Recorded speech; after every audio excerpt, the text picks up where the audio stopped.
Então, o que a gente pode fazer, dar de dica para as pessoas prolongarem a sua vida dentro do esporte?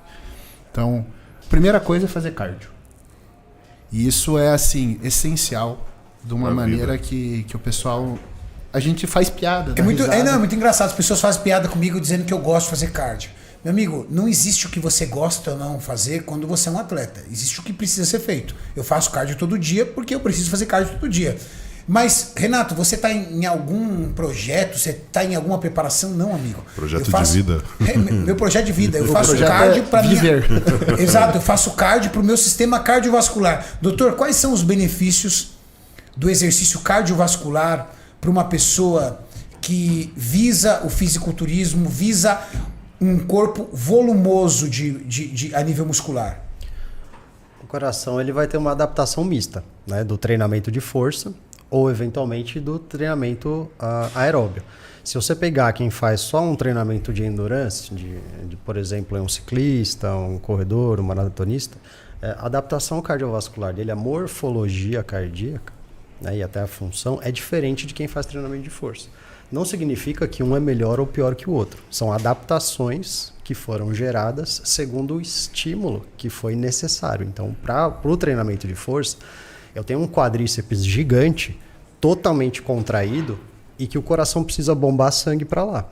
Então, ele precisa bombar com bastante força. Então, ele vai aprender a fazer isso. É como se você estivesse colocando líquido, né, ou abrir a torneira do seu jardim e apertar o bico da mangueira, né? Vai aumentar a pressão ali do sistema. Esse é um coração de um atleta musculoso. Isso, esse é o coração do fisiculturista, tá? Porque quando você tem a contração muscular a partir de um determinado nível, tipo 40%, vamos dizer assim, da força máxima ali, você tem oclusão dos vasos, né? Então o sangue fica mais difícil de passar.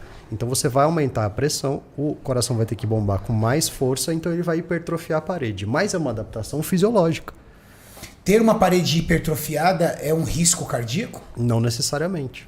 Porque o último exame que eu fiz mostrou que, eu não vou chutar aqui para não falar besteira, mas um dos lados da parede do meu coração era hipertrofiado. Esquerda. Aí ele virou... Esquerda, provavelmente. Ele virou e falou, aí o cardiologista virou e falou assim... Aí o cardiologista entrou em pânico, né? Aí ele, não, você vai ter que fazer um exame disso, você vai ter que fazer um exame daquilo, você vai ter que fazer um exame daquilo outro, fazer o exame daquilo outro. Eu falei, não, tudo bem. Aí... Eu liguei pro Muzi e falei com o Muzi falou assim, calma, Renato, é um coração de um atleta de fisiculturismo. Eu acho que ele não percebeu isso. Ou talvez ele nem saiba o que é o fisiculturismo.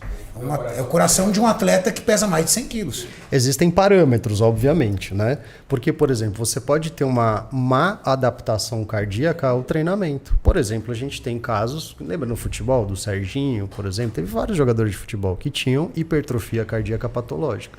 Um dos testes para você ver se aquilo ali é decorrente do exercício, de uma má adaptação, por exemplo, é você destreinar esse atleta. É você parar de treinar, aquela hipertrofia ela regride. Então existem parâmetros. Então o coração do atleta de força vai ser diferente do atleta de endurance. Então existem benefícios dos dois lados. Aqui eu tenho uma potência de bombear o sangue muito mais forte no treinamento de força. E aqui desse lado eu tenho uma capacidade muito maior de fazer circular esse sangue. Porque o exercício aeróbio faz isso, né? Ele circula muito mais o sangue do que propriamente dito o treinamento de força. Então essa adaptação mista, ela é muito importante. Eu trouxe uma imagem ali que pode colocar, Mauricião, por favor. Já está na tela já. Então, doutor, fala pra gente do volume. E tá exatamente ali, né? Olha, se você olhar o tamanho das paredes ali, né? Onde tá o carinha agachando ali, vamos dizer, que é o treinamento de força, né? O treinamento contra a resistência, você vai ter um aumento da parede cardíaca, mas você não tem a diminuição do volume das câmaras cardíacas. Então você não tem um prejuízo.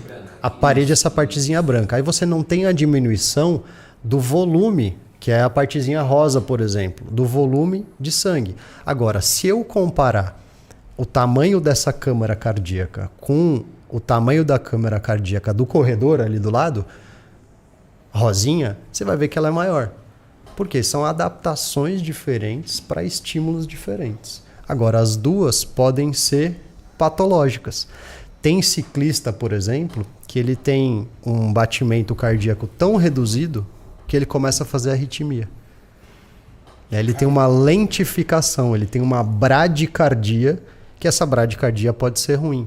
Né? Então não é necessário. Então a adaptação mista, por exemplo, ela pode ser muito benéfica. Você tem o benefício dos dois treinamentos. Né? Então a adaptação de aumentar a parede cardíaca, isso tem um limite. Porque fala assim, eu vou aumentar a parede cardíaca, isso é ruim. Não necessariamente isso é ruim. Isso é uma adaptação, porque o treinamento aeróbio também promove aumento de parede cardíaca.